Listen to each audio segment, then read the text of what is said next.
اهلا اهلا. هنعمل الكبسة على طريقتي، انا متأكدة ان الطريقة دي هتعجبكم. اسهل طريقة وابسط طريقة، وهنعمل معاها صوص الدقوس اللي بيتقدم جنب الكبسة. تعالوا نبدأ كده مع بعض ونشوف هنعمل ايه. معايا كيلو من اللحمة الضاني.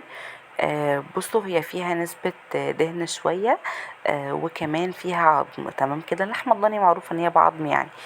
غسلت اللحمة كويس، وبعد كده في حلة فيها سمنة. هبدأ ان انا انزل كده بالقطع من اللحمة.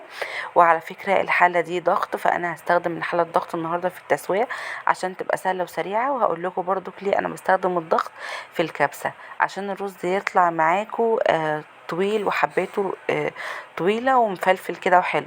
جربوا بس ان تعملوا في الكبسة في الحلة الضغط، هتعجبكم جدا. المهم بشوح اللحمة وبنزل عليها حبهان، ورق لوري، قرفة خشب، وكمان قرنفل وفلفل اسود، عشان نضيع ريحة اللحمة الضاني او ريحة الضاني عموما. وبننزل كمان ببصلاية، ببدأ ان انا اشوحهم كويس جدا واقلب كده. وبعد كده بنزل بالمية واقفل الحلة الضغط واسيبها بقى ايه، تستوي. بتقعد بالظبط تلت ساعة من بعد الغليان.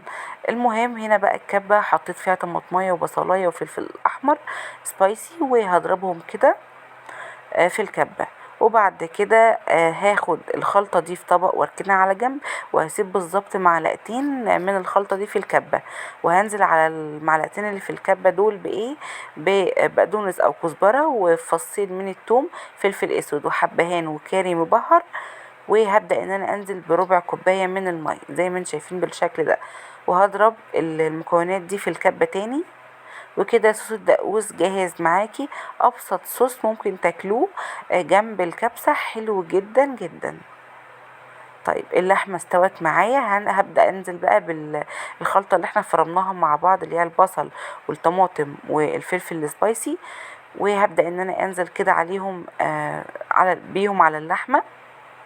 وطبعا كان في شوربة، فانا شلتها ركنتها على جنب. نزلت بالكاري المبهر كده على الرز، على اللحمة.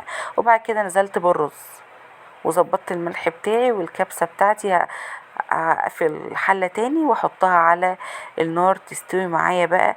بتقعد بالظبط 10 دقايق وبتكون مستوية وزي الفل، والرز مفلفل واللحمة دايبة مع الرز وحاجة زي الفل. عموما انا بشيل الشوربة الاول من الحلة، وبعد كده بضيف الشوربة على الرز. يعني ايه، يعني على قد المقدار بتاعي بالظبط، لان الشوربة دايما بتكون زيادة عموما. والشوربة بقى عينيها في اكياس او في علبة بلاستيك، واعملي بيها شوية بامية او شوية ملوخية، بتبقى تحفة جدا.